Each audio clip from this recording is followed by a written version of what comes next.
Here to reflect on filming Under the Net with us last summer is award-winning director, producer, and cinematographer Justin Perkinson. He has lived and shot movies in several countries around the world, speaks several languages. Justin's production credits include narrative and documentary feature films and shorts, television, branded content, and virtual reality projects. In addition to Nothing But Nets, he has worked with Team USA Basketball, Samsung, Vice Media, GE, LinkedIn, Airbnb, many others. Please welcome Justin.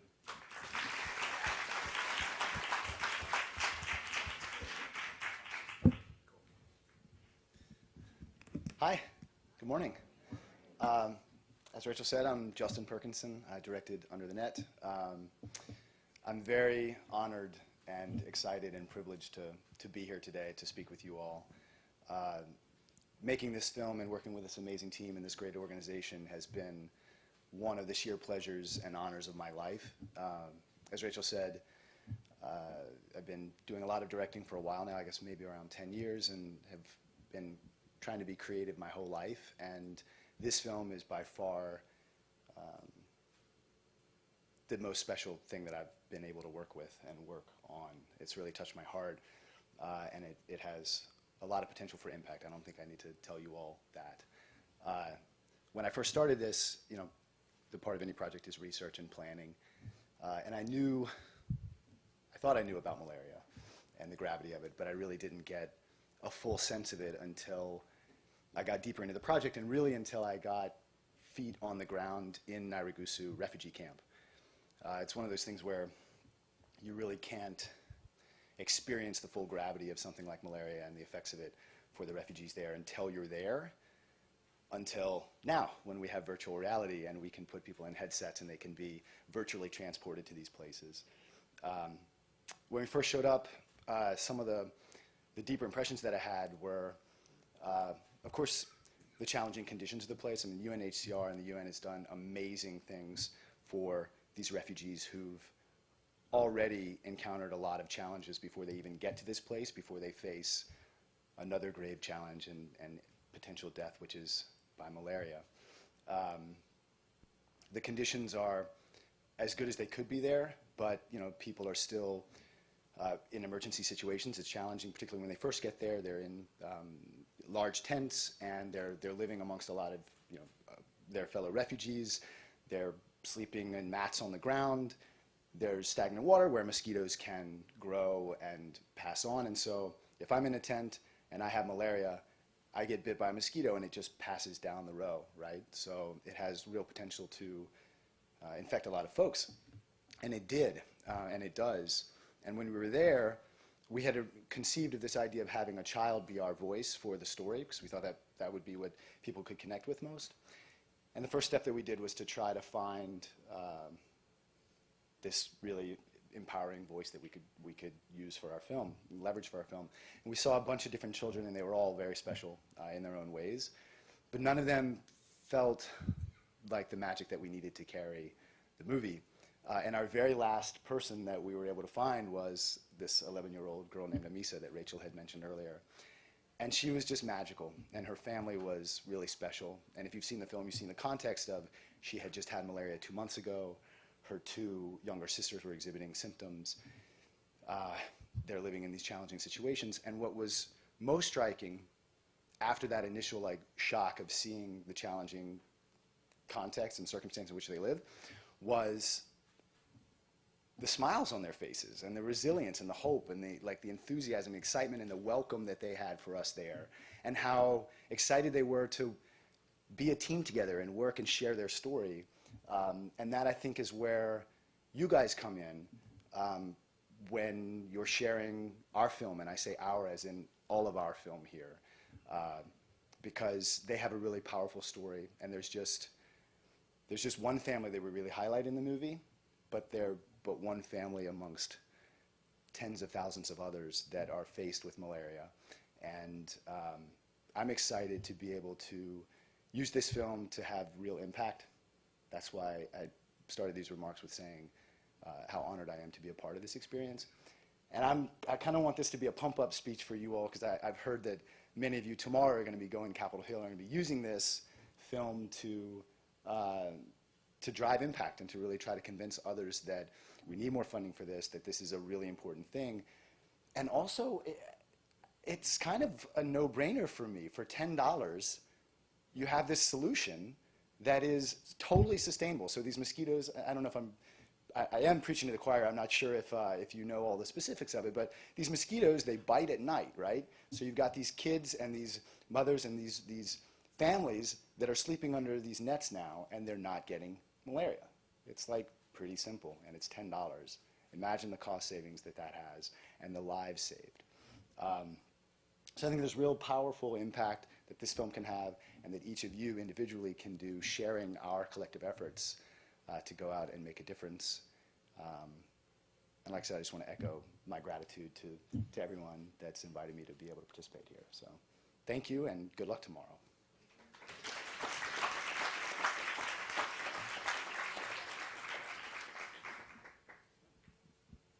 Thank you, Justin. So I'd love to introduce the rest of our panelists, Eric Shamlin, Jeffrey Abramson, and Mitch Gelman. Each are virtual reality experts in their own right, and we're very fortunate to have them here to discuss how VR can help us make an impact. We partnered with Secret Location in the making of our film, so here with us is Eric Shamlin, VP and Managing Director of Secret Location, an Entertainment One company. Secret Location recently won its first Emmy for VR, the first Peabody for VR, and it's launching their first ever VR TV hybrid series. Eric has spent more than 2 decades delivering creative and technical innovation across a range of mediums, from Intel to Technicolor and ABC to Apple. So Eric's work has been honored with a list of Emmys, Lions, and patents. So welcome, Eric. Jeffrey Abramson recently joined Discovery, where he oversees virtual reality content development and programming. Prior to Discovery, Jeffrey consulted with VR Studios, VR Playhouse, and Sunny Boy Entertainment, and executive produced Lucy Walker's VR short, A History of Cuban Dance, as head of innovation strategy at the startup film studio Broad Green Pictures.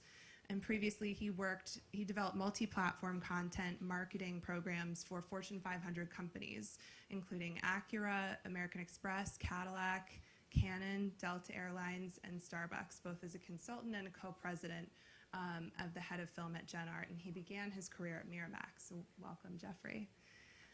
And Mitch Gelman, last but not least, is our Chief Technology Officer for the Newseum, which actually showcased Under the Net in December. As a reporter at New York Newsday, he was part of a team that earned a Pulitzer Prize and later served as editor-in-chief at ESPN.com and as senior vice president and senior executive producer at CNN.com, helping those organizations grow their digital properties. Recently, he was a vice president of product at Gannett Digital, managing online and mobile services for USA Today and Gannett's local television and newspaper properties. And Mitch led Gannett's industry-leading work in VR storytelling, which was recognized with National Press Foundation's inaugural award for Best Use of Technology in Journalism. He's also a published author and has written several interactive children's books in sports. So welcome, everyone. We're really glad to have you here. So first, I wanted to actually ask everyone in the room, can we get a quick show of hands who has seen our film Under the Net? I know a number of you watched it yesterday. That's awesome. That's really great. And then have you, outside of our film, how many people was that the first time you'd seen VR? Raise your hand if that was the first time. That's really incredible. Okay, so that helps, I think, our panelists to get a sense of how often you all have used it. It sounds like we've got a lot of first-timers in the room, so that's great. So first, can each of you just explain, what you're doing with VR and why you think it's so exciting right now? Anyone can start. Justin, why don't you start, and we'll head down the line. And Hello? Check. Hello? Yeah, check. There you go. 1, 2. So I direct VR, and I also shoot VR, and I teach VR. I like VR. And what's the second part of the question? What do I do with VR? Yeah, and what do you think's so exciting about VR? Just to reiterate what I was saying, what I think is most exciting, there's 2 things. One is the transportative properties and really its potential for social good and impact. And the other, just as a creator, I think it's a very new it's not so new as I talk about in my, it's like 50-year history, but to us right now, relatively new medium for storytelling. And so just as a creative person, I'm excited about kind of helping navigate that new space and creating new grammar for how we tell stories in 360 degrees. Very well said. My background's kind of a mix of technology and storytelling. I've been doing it for quite a while, and about 4 years ago, I guess, with the Palmer Luckey Kickstarter, which sort of started this whole VR trend, I caught that bug at a pretty significant level and sort of decided that this is where I want to go kind of with my career over the next few years. And I've just been blessed to, work with amazing properties and projects and partners along the way. And I think as a company, we're just trying to figure out how best to tell stories in this medium, what the storytelling toolkit is. And I think we're placing, sort of bets for us across the spectrum on documentary and cause-oriented stuff. And then we've also got some of our more sci-fi or storytelling type projects. And so we're just trying to play in the medium across the board.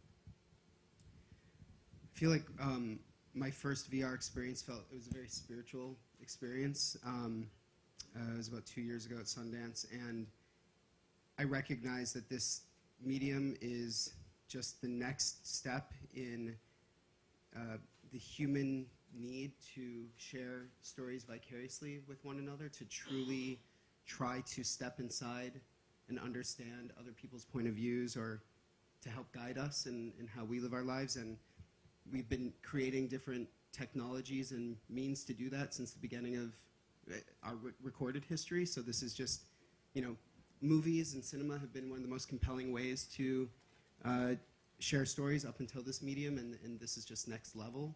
And I really fell deeply into that belief, and that sort of started to guide my career more towards trying to incorporate VR into everything I was doing, until it finally became my full-time job at Discovery, of all places, which is just inherently an incredible brand and content company for this kind of content. And we've been really committed to the medium for forever, 2 years, to this new wave where it's actually now possible to get it out to wider audiences. So one of the main things that we've been doing is building out our distribution network and leveraging the eyeballs that we have globally to bring this content to people, and producing a lot of the content ourselves across various genres. But this kind of global impact content is really important to the company. How about you, Mitch? As a journalist, what I find most exciting about virtual reality storytelling is traditionally journalists have been able to bring the story to you. In VR, we're able to bring you into the story. And that's a fundamental difference. And I'll talk about the three things that I'm focused on right now. But before that, I just want to say what an honor it is to be here with Secret Location and with Discovery, two of the absolute pioneers in getting out front and defining the best practices for creating content in this medium and for distributing content in this medium. They've all been there at the beginning. In my capacity at the Newseum, we highlight the top 10 360-degree video stories each month. And we've included work from all of the colleagues here on the panel. We also have coming up on June 17th, which is a Saturday, and you're all welcome to join us, a celebration of the best virtual reality documentary films in partnership with AFI, the American Film Institute, and their documentary film festival. So we'll hope that if that's something you're interested in seeing, the bar has been set high with nothing but nets, but others have aspired to achieve that level in other areas of storytelling. Secondly, in my capacity as co-chair of Journalism 360, which is a online news association program funded by Google and the Knight Foundation. We have developed a global community of virtual reality, augmented reality storytellers to come together, share ideas, share techniques, and just received 800 plus applications for a series of grants that we're going to be distributing over the next couple of months. The third piece that I'm working on independently is about to launch in the next 3 to 4 weeks. And one of the challenges that I think many VR storytellers have had is the difficulty of obtaining 360-degree video content to use to complement the original video that they're shooting. If you're able to, if you're doing advertising or commercials, there's plenty of places to go for stock footage, for single frame video, plenty of places to go for stock photographs. What we're going to be launching in partnership with some of the great 360-degree videographers who are beginning to work in the field is an opportunity for people to come and license 360-degree video to use to complement your storytelling, to help set the scene, provide the B-roll, to hopefully enhance the ability to increase the volume and the quality of storytelling. So those are the three things I'm working on right now, and it's a pleasure to be here with these gentlemen and Rachel. That's great, by the way. Thank you for doing that. Yeah, so please jump in. My next question is really about Under the Net. You've all seen the film, you've been involved with it. Why do you think it does a good job to connect people to the work that we do at Nothing But Nets? You know, why should our champions be excited about VR? Well, I have a very specific thing that I was thinking about as I was rewatching it. Justin made a choice.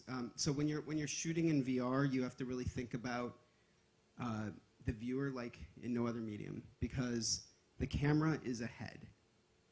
So where you put the camera, that's where somebody's standing or sitting or jumping or whatever it is, right? So I was just rewatching it, and and what Justin did very thoughtfully is he showed you the point of view of a child. So throughout most of it, is it all of it? I can't recall it, but you are at a height of a child, so you feel more connected to being a kid. And as adults, keep this in mind, kids, when you get older, it's kind of hard to remember what it's like to be smaller and everything seems so much bigger. And so we talk about, and somebody else can talk probably about this, the empathy element of VR. This is a really important choice that Justin made that will help people to understand the point of view of a kid.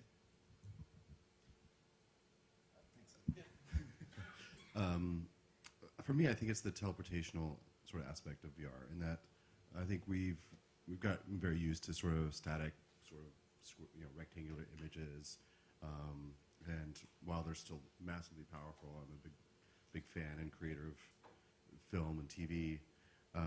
VR places you there, and to be someplace like that refugee camp is very hard to grasp. The scale, just the humanity of it, and there's no other medium right now that can actually put you there, at a child's eye view, a child's level, and you actually get to see the sort of magnitude of the situation there on the ground. I think there really isn't another medium that can really do that. And I think for those on the Hill tomorrow, they probably get inundated with static images or maybe video images all day long. But for them to take a moment to put that headset on is going to give them a perspective that they really can't get unless they've flown to Africa. Some of the one of the old tenets of journalism is show, don't tell. If you can show somebody, explain to them, it's better than telling them something. VR and the 360-degree video, what Eric referred to as the teleportation aspect of this that places you there allows you to experience, not show. And the ability to go from telling to showing, and now from showing to experiencing, is absolutely critical. And you're beginning to see the neuroscience behind this coming out from some very powerful studies and some very influential doctors and universities and research institutions. It establishes an immediate connection with the brain. It puts you someplace that makes you feel like you're actually there. And what Justin did with this film and with Amisa, placing you in the vehicle as they're moving to their tent, and then putting you online when they're getting their net, and you see the transformative nature that it has for their lives, and then you are sitting there on the floor of the tent inside the net, is fully experiential. And I challenge anybody in this room who has seen that film to not be able to go into their pockets and pull out $10 and buy a net for somebody. I challenge you to go to Capitol Hill tomorrow, and any legislator or legislative aide who sees that film, if they're not inspired to write legislation to buy 100,000 or 500,000 or 1 million nets as a result of the work that this group has done, I'm not sure that it's not possible to do that. The experiential power of what they've created is so extraordinary. Well, I'm glad you brought that up. So I know everyone saw in their bags yesterday that we put a Google Cardboard headset in there. So everyone should have one. And tomorrow with your team leads, you'll be sharing the trailer that you saw up here on stage with some of your members of Congress. So we really do hope that it is inspiring to them, as it has been for all of us. Do you guys have any advice for them, as we're one of the first organizations doing this on the Hill, which is pretty incredible? Do you have any advice for them when they're sitting down with staff, members of Congress, about watching the film? Everybody experiences these experiences differently. It's important to give people a little bit of safe space, especially with more powerful projects. So I don't know exactly where you're going to be, but try to bring them to a quieter corner of a room. Make them feel comfortable that you're going to protect them, like, because people feel uncomfortable being closed off. Even in Google Cardboard, you can, like, you can see around, but just say, like, hey, I'm going to be here. I'll make sure nobody bumps into you, and then encourage them to really suspend their disbelief and allow themselves to just be transported. There's a human choice that people have to make when they're watching to go there, and it's important to you as their guide to encourage them to go there. That's my thoughts. I've often experienced or watched people experience VR for the first time, and they put the headset on, and it's a fun thing. They get sort of transfixed, and they almost forget to look around, and sort of like it sounds sort of simple, but remind them to look around, because it's really amazing how much the camera captures. In this case, how much humanity it captures. It's a really powerful thing to look around and see this camp and its its struggles and its survivors. So yeah, I would just simply put, look around. I agree totally with both these comments. I would also say some of the apprehension that I've heard before people put on the headsets is like, oh, I'm really sensitive to motion sickness and I don't want to get ill when I watch this. And I think that is a challenge with making VR, but I would assure them that this film is we made all strides not to move the camera and not to make people sick. So this one actually, as most of you have seen it, hopefully you didn't get sick, but the camera doesn't move, and so they should feel, to Jeff's terms, very safe when they're in the world, the virtual world. They shouldn't get nauseous. And further to that, some people will try to walk around in the space, and there is VR where you can walk around. And that's another panel. That's like 10 other panels. But if they do, that is one way that they might start to feel uncomfortable. So just encourage them. You just stand in one place and you turn your body in around. But Or sit. We might Yeah. have them sit. or sit. Oh yeah, If they've sitting's never done probably it, maybe better sit. because, again, the point of view. So like, since this is from a kid's point of view, you kind of want to get the person at the level of the camera. So sitting actually is a really good idea. Yeah, sitting's a great idea. Yeah, it's aside from them sometimes getting transfixed. Yeah, to his point, a lot of times they'll actually try to reach out and grab things too, which is kind of fun to watch. Yeah, there's been some fun reactions to people watching VR online. I've had a lot of fun with those. And we can go into that more, but I would love to know, apart from our film, what was another VR film that you've seen that has had that ability to change your perceptions or just really shocked you or changed your view of the world, or just sort of something that was really memorable? You all have seen so many virtual reality films. I'm just curious what really had that really stuck in the back of your minds for you. I think one that stands out almost immediately was a project called Notes on Blindness. It's kind of a fictional take on a real story about a blind man and his experience in the world and how he perceives the world. And it's all through kind of a sonar type perspective where you're sitting, one of the scenes you're sitting in a park and you just get to listen as things happen around him. A young lady walks by having a conversation, a couple kids in the background, playing on the pavement, but you don't actually get to see any of them. They all become sort of these silhouetted outlines, beautifully done, but you get a real sense of what it is like to be blind in a very kind of active space. There's different kinds of VRs we were just discussing. As far as 360 video, which is a little more accessible, there are creators, Felix and Paul, who have a series called Nomads that takes you to different areas of the world, very remote, and people who are living very much off the land. And in particular, there's an episode about Mongolian herders, and the amount of the level of immersion and the transportive quality of their work is just incredible. But just this weekend at Tribeca Film Festival, I saw a piece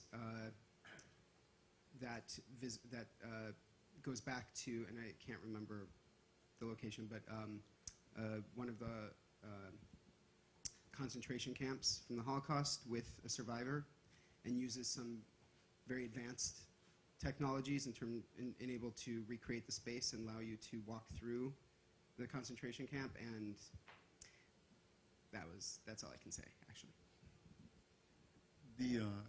There have been a lot of great work. Secret Location has done some work with Frontline that's exceptional around Ebola.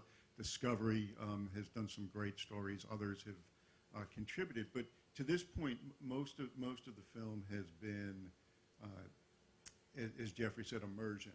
It takes you someplace, it places you there. What's unique about Under the Net is it tells a complete story. It has a beginning, it has a middle, and it has an end. As we move forward, the impact of this type of work, Rachel, I think is going to depend as much on the storytelling and the character development as it is on actually placing a camera in a location and bringing you there. That being said, my favorite, because I like to go places in VR that I will never go in real life, was these nuts who jumped off of a mountain in Switzerland in a couple of wingsuits and went flying through the air and up and down and through the. I thought that was just amazing. For me, it in some way changed me because it meant I'm never going to have to do this on my own. Were you sitting when you were like? I was sitting and it was would even a bit. But I think the key point, in all seriousness, is one of the takeaways from Under the Net is it's a story. It's got a beginning, a middle, and an end. It's got a character, a young girl telling you the story of her family. That's going to be necessary in any future 360-degree video or walk around fully immersive VR or AR experiences.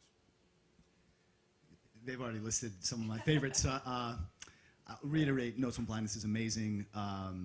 Felix and Paul's Nomads, I really enjoyed the Maasai people one. It's very just observational. There's actually no words, or you're just kind of observing the nomads there, which was really fascinating and beautiful.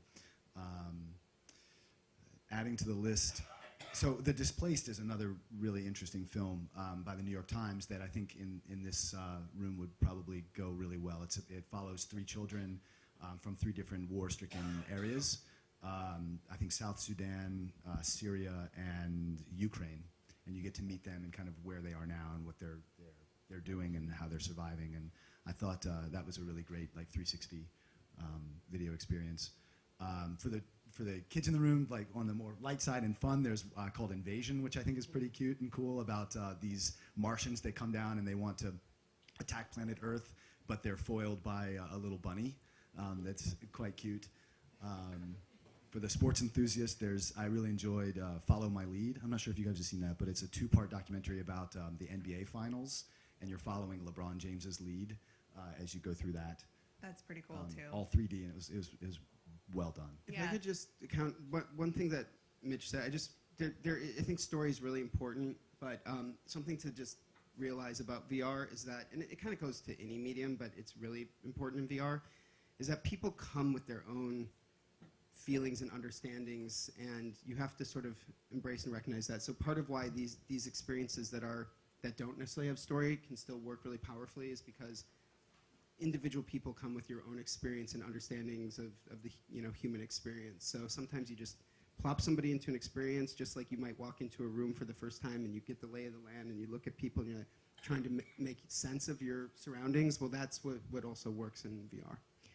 So a lot of you can actually watch these other experiences that they're talking about if you download different apps. There's a lot of free VR content for your phones. You can watch a lot of it in 360 online, and now you have Google Cardboard, so you can watch a lot of it. But I want to allow a little bit of time for you all to ask our panelists some questions. So these are the experts, guys. Feel free to ask away. Does anyone have questions? We've got a bunch of questions. Here, we're walking around with some mics. Hi, I just want to thank you guys so much for spending the time to sit here and talk to us. My question is, you guys mentioned, my name is Priya Meeson, I'm from Indiana. And my question is, you guys mentioned talking about how you're increasing VR to create virtual reality TVs. And how do you think virtual reality will grow to expand everyone's common day lifestyle and every common day household? Thank you. Yeah, what's the tipping point? Is it the new Twitter? Is it the new Snapchat? What's the...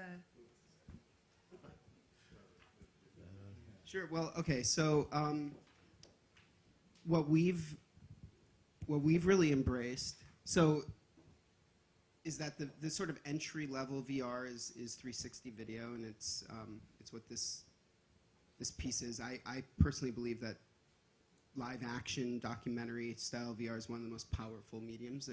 Yes, there are things where you can move around, and there's in science and medicine, they're exploring how VR can help, are great tools, or engineering to create more efficiencies and accuracy and remote work, etc. But as far as reaching people en masse, and we're actually leveraging our social media network. So Facebook and YouTube both play 360 videos, and we have across the 220 countries that Discovery reaches viewers, we have over 400 million social followers. So they are all they're watching 2D video, and we're actually noticing that when we post 360 video, there is a higher interest, or equal to, if not higher interest, in this content. So it's a huge part of our distribution network. Outside of having to put on a headset. And so that's a part of our commitment to growing the audience. I think it's a great question. And one of the things we're seeing at the Newseum now, where we have headsets and where we're going to be moving people into full room scale VR starting in June, is that it's almost what we're doing is providing a gateway drug. What Facebook is doing with the mouse around or the touch controls is providing an introductory experience that are acclimatizing people to absorb content in these ways. But I think what you're going to find is, and I see a lot of it represented in this room, is younger people who grew up with video games, the Minecraft generation, for lack of a better term, is going to expect media to be delivered to them in a way that gives them agency in how the story is going to be involved so that they can discover their own truths. And as that becomes more profound, I think you're going to see a much wider distribution and embrace of this type of content. Yeah, I couldn't agree more. I think as a production company, we're trying to figure out, exactly where the market or where consumers are going to be, what they're interested in seeing. Obviously, we don't have near the scale as Discovery, but we've had great success on Facebook with interactivity and engagement times, and so that really drives 360 production, 360 video production. But we're also seeing a lot of the technology is inherently a game sort of technology. So we're trying to figure out how we tell interactive stories or give them a level of agency, and that's more, that's really exciting for us to kind of figure that out. I think, sort of getting a little bit technical for half a second. Right now, you've got sort of like the two schools. You've got like mobile phone-based VR, and then you've got the really premium stuff. It's on a really expensive PC. But in the next year, we're going to see like these very self-contained headsets that all of the manufacturers are coming after, and I think that's going to be a better sort of point of entry for a lot of people because it'll slightly more powerful than your phone, but not quite as expensive as a PC. I saw we had another question over here. So this summer's been my first experience with the VR, and it's kind of been blowing my mind. But You're not alone. it's super cool. But my question is kind of like, Nothing But Nets is this, I believe it was the second group to use VR from an advocacy standpoint. And one of the criticisms I've heard is that it feels kind of gimmicky.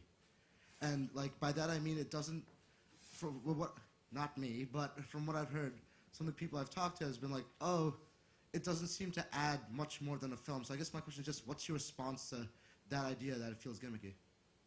It's a great question. I guess I'll first ask, are these naysayers talking about Under the Net in particular, or just VR general? I mean, I think there's plenty of gimmicky things out there, and I think it goes back to what Mitch was saying about storytelling and about capturing the audience, and I hope that this film is impactful because it's well crafted and it's well supported, and there's a strong collaborative team on it. But there is, I mean, so are you familiar with the Lumiere brothers? Maybe not. So I'm a film buff, right? So there's the first publicly displayed film way back in the day was created by these Lumiere brothers, and it's in France, and there's this train coming at you, and it's super simple. It's just a camera that's shooting the train, and they displayed it, and when they displayed it, everybody up in the chairs were like, whoa, and they jumped out of the way because they were totally unfamiliar with it. It took a long time to be telling stories that were really meaningful beyond that we were able to capture that. So I still think that we're very much in the early space of VR, and it's going to take exciting content beyond the technology, as we were talking about, to your question, to get people into the space and seeing it have impact. But I think, I hope that this is an example for it, and I hope that it's, there's plenty of examples that aren't, but I think that it is very much a tool that can be used positively. And I wouldn't disagree with that point that you raised. Any medium, any technology in the hands of a creator is going to represent what that creator is. So it can go from profound to gimmicky and superficial. And at the end of the day, the audience will demand one or the other, and that's where the creators will gravitate. Okay, over there in the corner. All right, I just wanted to thank you again for taking time out of your day to come speak with us.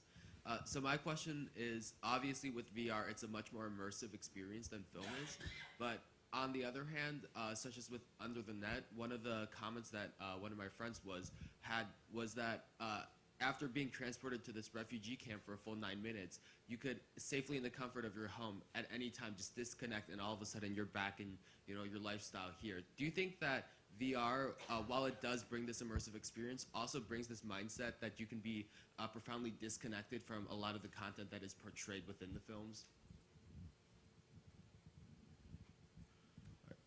I think it's a fair concern, but I would imagine that that's true of any medium.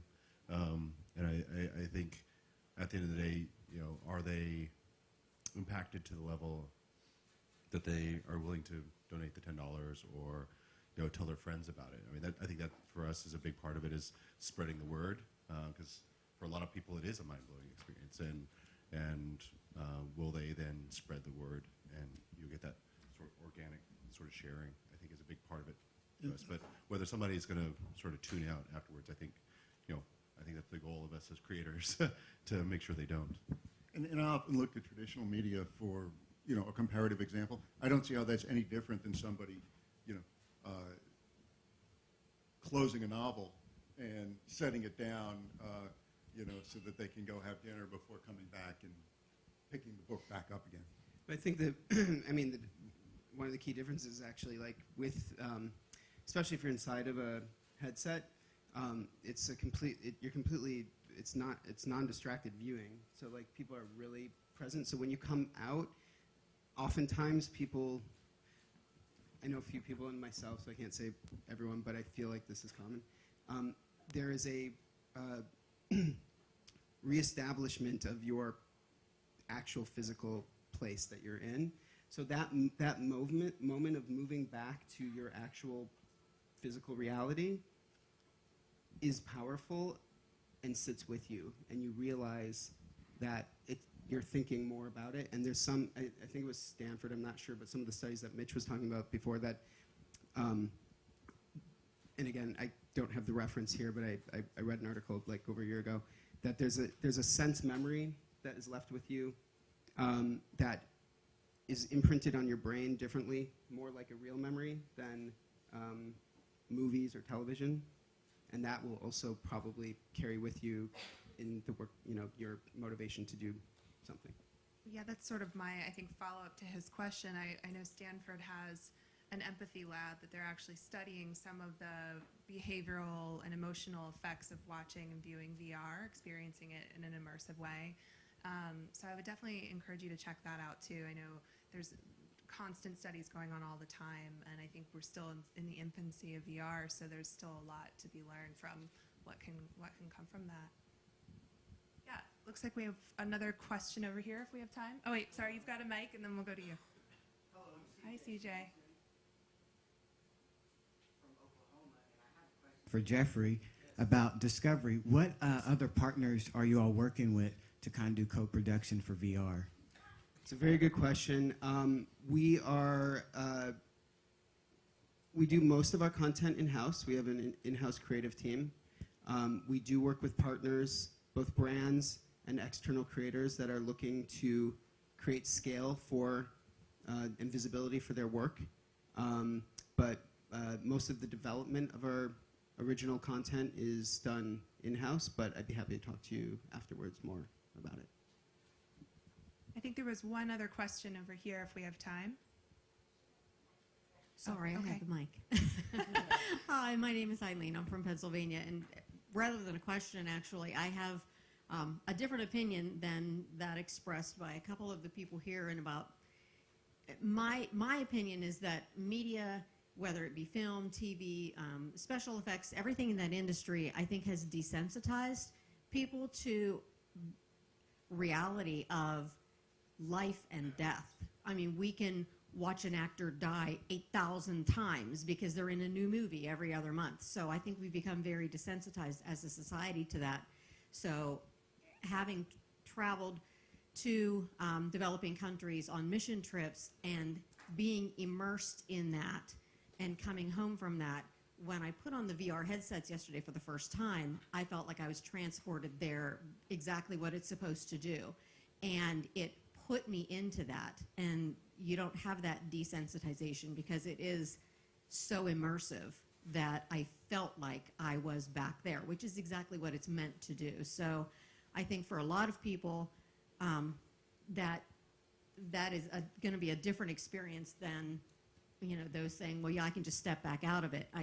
I see that mentality with the same thing in the theaters and people going in because we are so desensitized to everything. So I want to thank you for doing this for us, and I think this is going to help in the future on other projects like this to bring people back to the reality of what's happening in the other part of the world is not just a news story you see on TV and you turn it off and it doesn't affect you anymore. It's going to put you there and put you into that moment, and that's going to stick with you. So thank you. Thank you. I think we're all out of time, so I just want to thank all of our panelists so much for providing some really exciting insights into the world of VR and giving our champions some really great advice for tomorrow. So for those of you who still want to see the film, we will have the VR table open through lunch. So come check it out if you haven't. And it's also on our Discovery VR app and on our website. And I think some of us will stick around if you have questions afterwards. So thank you all so much. Thank you. Thank you.